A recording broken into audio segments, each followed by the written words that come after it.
اقتضاء کے مرحلے میں فقط ملاک ہوتا ہے، انشاء کے مرحلے میں جال ہوتا ہے، اور فعلیت جو ہے جال سے متأخر ہے۔ اب اس متماثل یا متغیر حکم کو جس وقت اشارے کرے گا جال، تو یہ کیا ہو جائے گا فعلیت میں، کیونکہ جال کے بعد اگلا مرحلہ کیا ہے فعلیت کا، اور وہ حکم کیا ہے فعلیت کا۔ دو حکم فعلی ہو جائیں گے جمع، کہاں؟ اس موضوع میں، اور ایک ہی موضوع کے دو، چاہے ایک حکم فعلی ظاہری ہے، دوسرا حکم فعلی الواقعی ہے، مگر ہیں تو دونوں فعلی حکم نا، تو ایک موضوع کے دو فعلی حکم نہیں ہو سکتے۔ جب ایک حکم کے دو فعلی حکم نہیں ہو، ایک موضوع کے دو فعلی حکم نہیں ہو سکتے، تو پھر یہ دونوں مثلین ہیں، تو اجتماع مثلین کا اشکال ہو جائے گا۔ ٹھیک ہے نا؟ تو اس کا مطلب ہے کہ تمہاری دلیل جو جال والی ہے نا، یہ تمہیں اس صورت میں فائدہ دے گی کہ اگر زان کا متعلقہ حکم جو ہے وہ فعلیہ سے پہلے مرتبے میں ہو، انشاء میں ہو، اقتضاء میں ہو۔ زن نے تعلق پایا اس کے انشاء کے مرحلے کے ساتھ، زن نے تعلق پایا اس کے اقتضاء کے رتبے کے ساتھ۔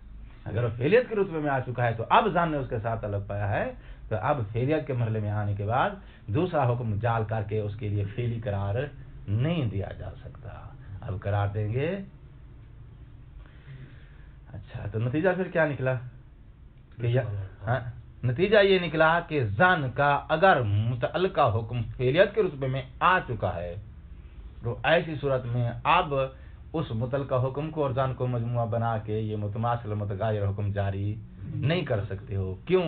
اشکال آ جائے گا اجتماع مثلین کا یا اجتماع ضدین کا۔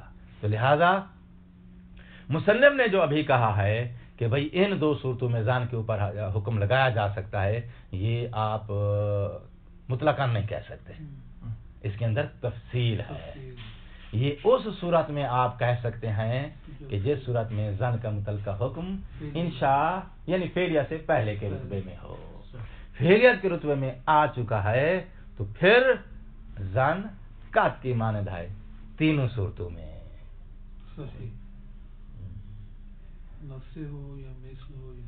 ٹھیک ہو گئی بات؟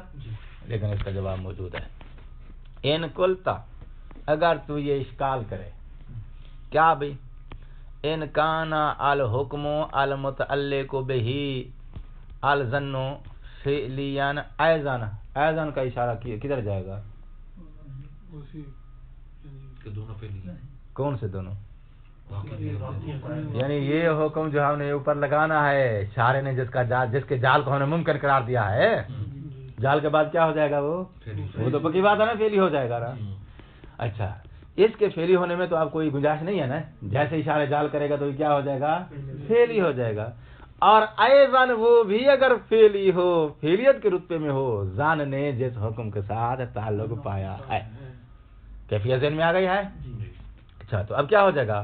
بے ان یکون الظن متعلقا بالحکم الظاہری الفعلی، ظاہری میں نے لگایا تاکہ وضاحت ہو جائے، ٹھیک ہے؟ اچھا، اگر ایسی ہے بات تو پھر لا یمکن اخذہ، ہو کی ضمیر زن کی طرف جائے گی، ممکن نہیں ہے اس زن کو اخذ کیا جائے فی موضوع حکم واقع فعلی آخر مثلہ و ضدہ۔ ٹھیک ہے؟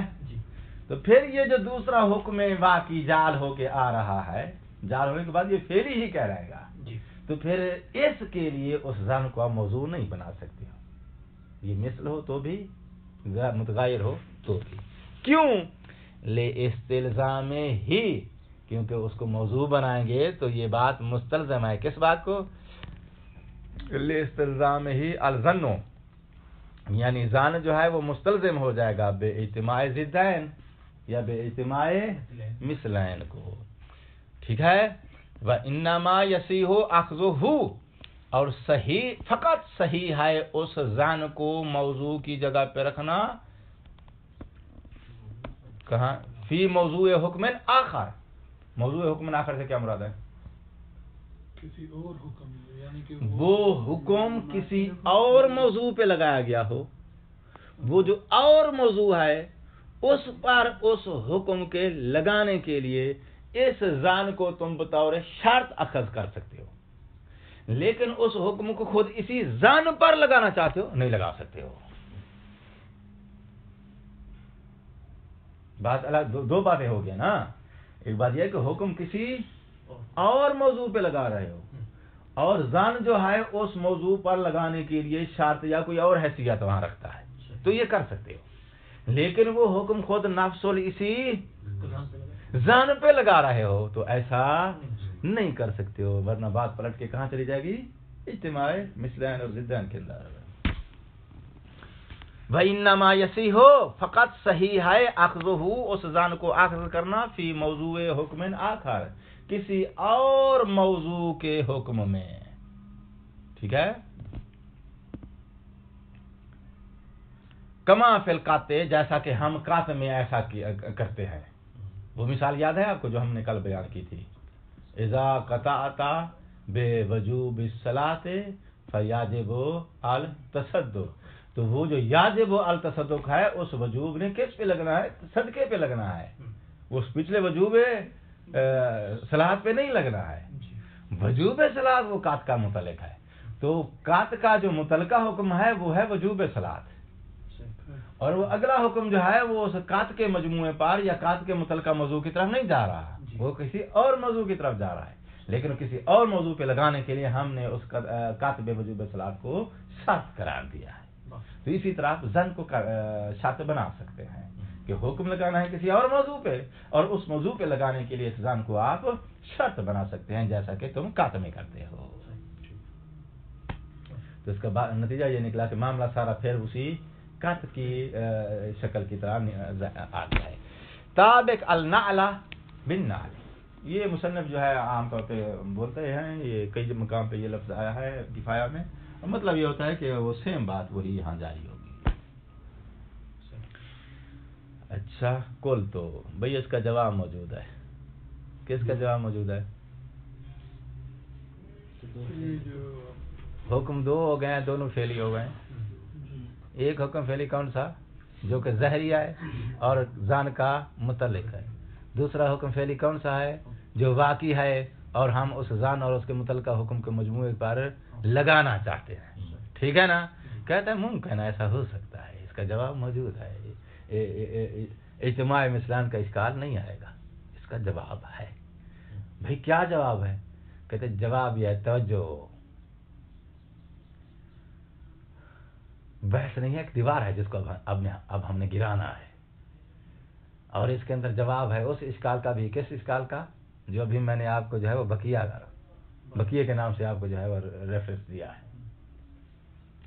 وہاں اس نے اشکال دیا تھا اور جواب کے لیے کہا تھا انشاءاللہ اس کی تحقیق آئے گی. جواب آج دیا ہے، پھر یہی جواب دوبارہ آئے گا چونکہ یہ اشکال پھر ریپیٹ کرے گا حجت کی بحث میں جا کے. کہتا ہے ہمارے پاس ایک حکم ظاہری الفعلی ہے جو ہے زن کا متعلق، دوسرا حکم الواقعی الفعلی ہے جو ہم اس مجموعے کے اوپر لگانا چاہتے ہیں. ٹھیک، وہ ظاہری ہے، یہ واقعی ہے، مگر وہ بھی فعلی ہے، یہ بھی فعلی ہے. تو آپ نے دونوں کی فعلیت کی وجہ سے اشکال اٹھا دیا کہ وہ حکمان فعلیان نہیں ہو سکتے ایک موضوع کے لیے. ٹھیک ہے نا؟ ایک موضوع کے دو فعلی حکم. ٹھیک ہے نا؟ یہی اشکال اٹھائے نا. کہتا ہے جو فعلیت کا لفظ لگا ہوا ہے ظاہری کے ساتھ اس کا معنی کچھ اور ہے، جو فعلیت کا لفظ لگا ہوا ہے واقعی کے ساتھ اس کا معنی کچھ اور ہے. تو لہذا فعلیت کے معنی ہو گئے دو، وہاں فعلیت کا معنی اور ہے، یہاں فعلیت کا معنی اور ہے. اجتماع مثلین کا اشکال تب لازم آتا ہے جب دونوں مقام پہ فعلیت کا معنی. ٹھیک ہے؟ زور لگوا رہا ہے نا؟ بال کی کھال اتاری، اب کھال کے اوپر پھر بال لگا رہا ہے.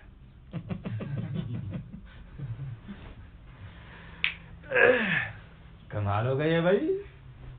فعلیت کے دو ٹکڑے کر دیے، فعلیت کی دو قسمیں بنا دی. کہتا ہے جب حکم ظاہری کو ہم فعلی کہتے ہیں تو اس وقت فعلیت کا معنی کچھ اور ہوتا ہے. جب حکم واقعی کو ہم فعلی کہتے ہیں تو اس وقت فعلیت کا معنی کچھ اور ہوتا ہے.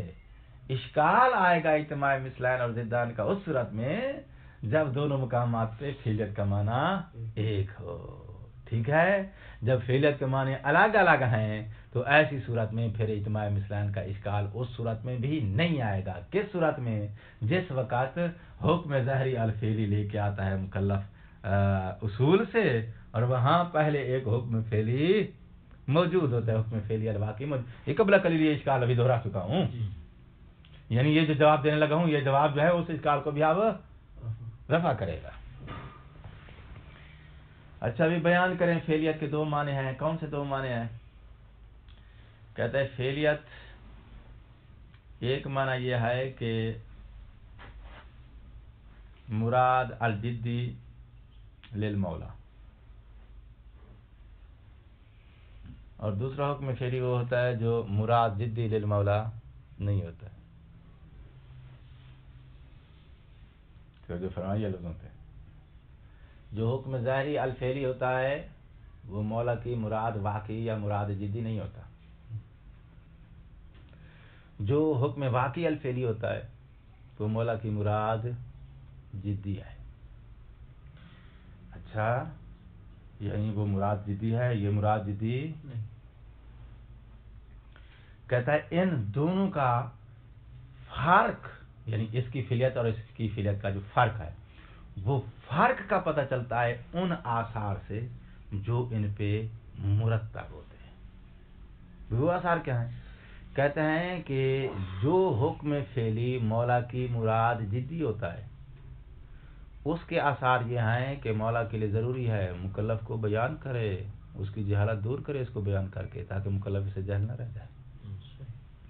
ٹھیک ہے. جو حکم فعلی حکم ظاہری الفعلی مولا کی مراد جدی نہیں ہوتا اس کو بیان کر کے مکلف کو اس کے بارے میں جو جہالت ہے اس کو دور کرنا مولا پہ واجب نہیں ہوتا، کیونکہ یہ اس کی مراد جدی. اگر مکلف کو علم حاصل ہو گیا سو ہو گیا تو اس پہ عمل کرے، نہ ہو گیا تو مولا پر واجب نہیں ہے کہ مکلف کو بتائے بھائی یہ میری مراد ہے، کیونکہ مراد نہیں ہے وہ. ٹھیک ہے. جبکہ وہ دوسرے والا حکم جو جدی مراد جدی ہے، ٹھیک، جب وہ فعلیت کے مرحلے میں پہنچتا ہے تو پھر کیا ہے؟ بیان کرنا مولا پہ ضروری ہے تاکہ مکلف جو ہے وہ جہالت کی وجہ سے اس مراد واقعی کا مخالفت کا مرتکب نہ ہو جائے. دونوں کے اثرات کا فرق سمجھ رہے ہو؟ اچھا. تو حکم ظاہری جو ہے وہ جب فعلی ہوتا ہے تو وہ فعلی ضرور ہے، اور فعلیت کا مطلب صرف اتنا ہی ہے کہ مکلف کو اس کا علم حاصل ہو گیا ہے تو اس پر وہ عمل کرے اور جزا سزا اس کے مطابق اسے ملے گی. باقی رہے گی بات کہ وہ مولا کی مراد جدی نہیں ہوتا.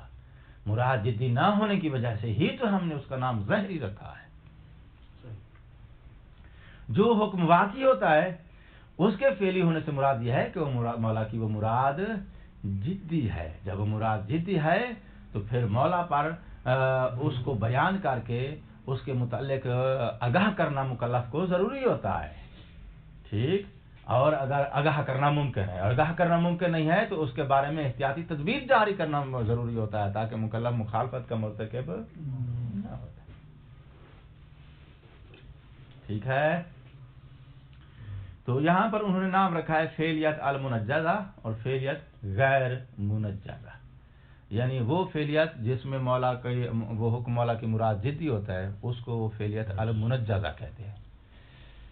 منجزہ اس لیے کہ اس کا بیان کرنا مولا کے لیے ضروری ہوتا ہے، مکلف کو آگاہ کرنا اس کے بارے میں مولا پہ ضروری ہوتا ہے.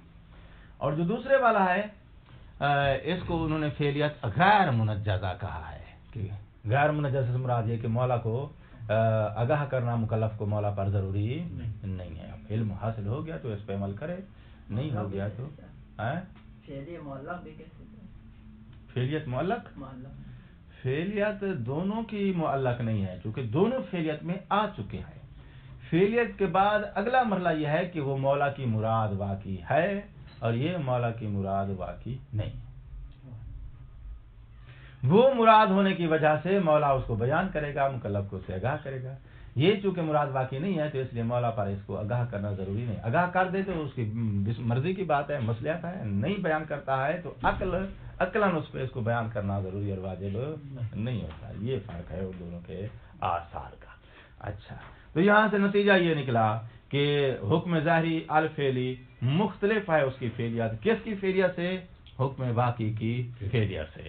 جب دونوں کے فعلیت ایک دوسرے سے مختلف ہے تو پھر ایسی صورت میں اگر یہ دونوں جمع ہو جاتے ہیں موضوع واحد میں تو جمع ہونے سے اشکال لازم نہیں ہے گا اجتماع مثلین اور ضدین کا. ان قلتا قلتو، جواب یہ ہے یمکن ان یکون الحکم فعلین. اب یہ جو عبارت ہے نا، اس عبارت کو میں نے کوشش کیا ہے کہ لفظی ترجمے کے ذریعے تطبیق دوں. تو میں نے پھر جب شرح کی طرف رجوع کیا تو شرح نے آگے اس پہ کمنٹ سے یہ کیا ہے کہ مصنف کی عبارت جو ہے اس کے اندر کافی سکتات ہیں. سکتات سے مراد یہ ہے کہ وہ مطلب کو بیان کرنے میں اتنی زیادہ وضاحت نہیں دے رہی ہے. تو انہوں نے متبادل عبارت دی ہے کہ یہ عبارت متبادل اگر مصنف استعمال کرتا تو اس کی مراد کو ادا کرنے میں یہ زیادہ بہتر تھی. تو یہ لفظی ترجمے میں آپ جو ہے وہ ممکن ہے ہو سکتا ہے کہ اس مطلب کو سمجھنے میں تھوڑا دشواری کا آپ کو سامنا کرنا پڑے. اور لفظی ترجمہ چونکہ ہم نے عبارت کے مطابق کرنا ہوتا ہے، عبارت میں جو حکم ہے وہ ترجمے میں آئے گا مراد کو ادا کرنے میں. کل تو یمکن ان یکون الحکم فعلین، ایسا ممکن ہے کہ بھئی حکم وہ فعلی ہو بے معنی، اور اس کی فعلیت کا معنی یہ ہے کہ انہو لو تعلق بہی القات، کہ اس کے ساتھ اگر قات یعنی علم تعلق پاتا ہے، علی ما ہوا علیہ، اور قات اس کے ساتھ تعلق پاتا ہے علی ما، اس کی پوزیشن کے ساتھ، علیہ کہ وہ حکم الفعلی جس پوزیشن پہ ہوتا ہے من الحال، حال میں سے. اور حال کا اشارہ انہوں نے کدھر کیا ہے کہ مولا کی وہ مراد واقعی نہیں ہے. یعنی کہ کہنا یہ چاہتا ہے کہ وہ حکم فعلی ہے، مگر یہ کہ فعلی ہونے سے مراد یہ ہے کہ مولا کی مراد واقعی نہیں ہے. تو ایسے حکم فعلی کے ساتھ کا تعلق پاتا ہے، یعنی ایسے حکم فعلی کے کا مکلف کو اگر علم حاصل ہو جاتا ہے تو لا تنجازا، تو وہ حکم فعلی مکلف کے لیے منجز ہو جائے گا. وَيَسْتَحِقَّ عَلَى مُخَالَفَتِهِ الْعُقُوبَةَ، اور وہ مخالفت کی صورت میں مکلف جو ہے مستحق عقوبت ہوگا. وَمَعَ ذَلِكَ، لیکن اس کے باوجود، کس کے باوجود؟ کہ بھئی وہ مخالفت کی صورت میں مستحق عقاب ہے اور اس فعلی حکم کا مکلف کو پتہ چل جائے تو منجز ہو جاتا ہے، اس کے مطابق عمل کرنا ضروری ہوتا ہے. اس کے باوجود لا یاجب علی الحاکم، حاکم یعنی حاکم شرعی پر واجب نہیں ہے کہ بھئی کیا کرے، رفع عذر المکلف برفع جہلہ، مولا پر واجب نہیں ہے کہ مکلف کی جہالت کو رفع کرنے کے لیے اس حکم کو بیان، حکم فعلی کو بیان کرے. ٹھیک ہے، مکلف کے عذر کو رفع کرے، مکلف کی جہالت کو رفع کر کے. مطلب یہ ہے کہ اس حکم کو بیان کر کے اس حکم کے بارے میں جو مکلف کی جہالت ہے اس جہالت کو دور کرے اور مکلف کو آگاہ کرے. یہ آگاہ کرنا مولا پہ واجب نہیں ہوتا. کیوں؟ اس لیے کہ وہ حکم مولا کی مراد واقعی چونکہ نہیں ہے. مکلف کا عذر ہوتا ہے مخالفت میں، ٹھیک ہے نا. اچھا، تو مکلف نے جو عذر پیش کرنا ہوتا ہے، ممکنہ عذر جو اس نے پیش کرنا ہوتا ہے، اس ممکنہ عذر کو رفع کرے حاکم برفع جہل ہی، مکلف کی جہالت کو رفع کر کے. وہ کیسے ہوتا ہے مکلف کی جہالت کو رفع کیا جاتا ہے؟ یعنی اس حکم کو جب مولا آگاہ کرے گا مکلف کو بیان کر کے تو اس کی جہالت رفع ہو جائے گی.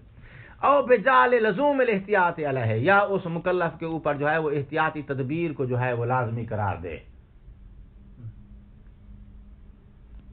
یعنی حکم ظاہری کی صورت میں، حکم ظاہری الفعلی کی صورت میں احتیاطی تدبیر جاری کرنا بھی مولا کے لیے ضروری نہیں ہوتا، فیما امکن، اگر وہاں احتیاط کا مورد ممکن ہو تو.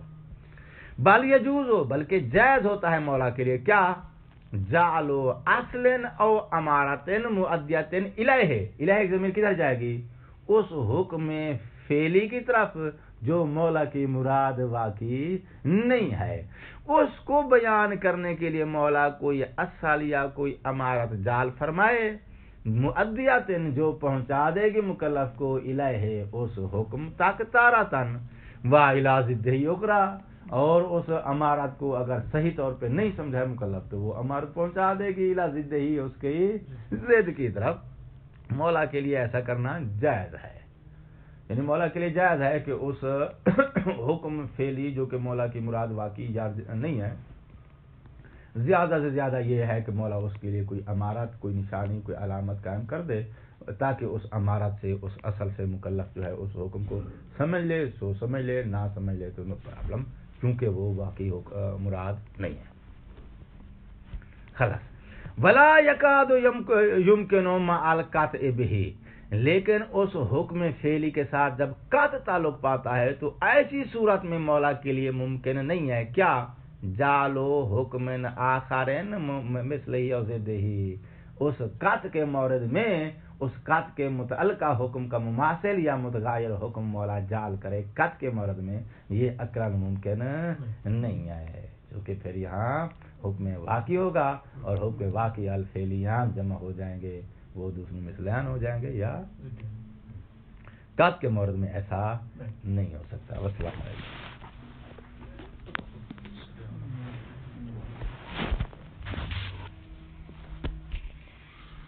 نہیں کرے گی۔ اچھا، وفیما لم یکن دلیل علی تنزیل امام بالمطابقت، یہ وفیما اور پچھلا فیما لم یکن دونوں جو ہیں وہ دلیلوں کے، دوسری دلیل جب تک موجود نہیں ہے فیما اس مورد میں جس مورد میں اس دوسرے جز کا احراز نہیں ہے، یا وہ دوسری دلیل نہیں ہے فیما اس مورد میں جس مورد میں ان دونوں کی تنزیل جو ہے بالمطابقت نہیں ہے۔ تنزیل بالمطابقت کا اشارہ کہاں کر گیا ہے؟ وہ عرض والے نقطے کی طرف۔ اس لائن میں کہنا یہ چاہتا ہے کہ بھائی ہمارے پاس دیکھیں، ایک ہے وجوب صلاۃ، یہ ہم نے حاصل کیا ہے مؤدہ کو واقع پر تنزیل کر کے، اور ایک ہے امارت کا قطع کے اوپر تنزیل، یہ ہم نے حاصل کیا ہے اس تنزیل الامارت علی القطع سے قطع حاصل کیا ہے، وہ قطع تعبداً قطع جسے آپ کہتے ہیں، ٹھیک ہے نا؟ وہ کہتا ہے وہ جو دلیل حجیت ہے نا وہ اس تنزیل پہ دلالت نہیں کرے گی جب تک اس دوسری تنزیل سے حاصل ہونے والے جز کا احراز نہ ہو۔ ٹھیک ہے بھائی، کیوں نہیں کرے گی؟ کیونکہ اس کا جز ہے، موضوع کا جز ہے۔ نہ رکیں، کیوں نہیں کرے گی؟ اصل میں یہ کہنا چاہتا ہے کہ اس کی یہ والی دلیل حجت جو ہے اس تنزیل پر جو دلالت ہوتی ہے، اس کی یہ دلالت صحیح دلالت جو ہے صحیح ہونے کے باوجود لغو ہوگی، یہ نقطہ وہ بیان کرنا چاہتا ہے۔ یعنی کہنا یہ چاہتا ہوں کہ ہم نے جو دور کے دو قسطیں دی ہے نا، دوسری قسط کون سی دی ہے؟ لغویات والی، یہ اس لغویات والے پہلو کو بیان کر رہا ہے۔ وہ دلیل نہیں بنے گی، یعنی یوں سمجھیں کہ دلیل حجت جو ہے جو مؤدہ کو واقع پر تنزیل کرنے کے دلالت مطابقی رکھتی ہے، وہ دلالت مطابقی والی دلالت اس کی نہیں ہوگی یا کار آمد نہیں ہوگی جب تک کہ دوسرا جز جو ہے موضوع کا لم یکن محرزان، اس کا آپ احراز حاصل نہیں کرتے۔ فیما لم یکن محرزان حقیقتاً جس مورد میں وہ احراز نہیں رکھتا ہے، یا فیما لم یکن دلیل علی تنزیلہما، یا اس صورت میں کہ جو صورت میں وہ دونوں جو ہیں وہ مدلول مطابقی نہیں ہے۔ اچھا، کما فیما نحن فیہ، جیسا کہ ہمارے مورد میں ایسا ہی ہے کہ موضوع کے دونوں جز جو ہیں وہ مدلول مطابقی بھی نہیں ہیں، اور جو دوسرا جز ہے وہ جو ہے دلیل مستقل کے ذریعے اس کا احراز بھی نہیں ہے۔ اچھا، لم یکن دلیل الامارت، اب اس پچھلی بات کو دوبارہ پھر ریپیٹ کر ہے، لم یکن دلیل الامارت دلیلا علیہ اصلا، امارت کی حجت کو پروف کرنے والی دلیل وہ جو دوسرے والا جز ہے، کون سا دوسرے والا جز؟ جس کے احراز پر کوئی دلیل نہیں ہے، اس پہ یہ حجت کو پروف کرنے والی دلیل اصلا دلالت نہیں کرے گی۔ کیوں نہیں کرے گی؟ اب فَإِنَّ جو ہے تعلیل ہے، کیونکہ فَإِنَّ دَلَالَتُهُ، فَإِنَّ دَلَالَتَهُ، ہو کی ضمیر جا رہی ہے دلیل الحجت کی طرف، وہ حجت کو پروف کرنے والی دلیل جو ہے اس کی جو دلالت پائی جاتی ہے نا علی تنزیل المؤدہ، کون سی دلالت پائی جاتی ہے اس کی؟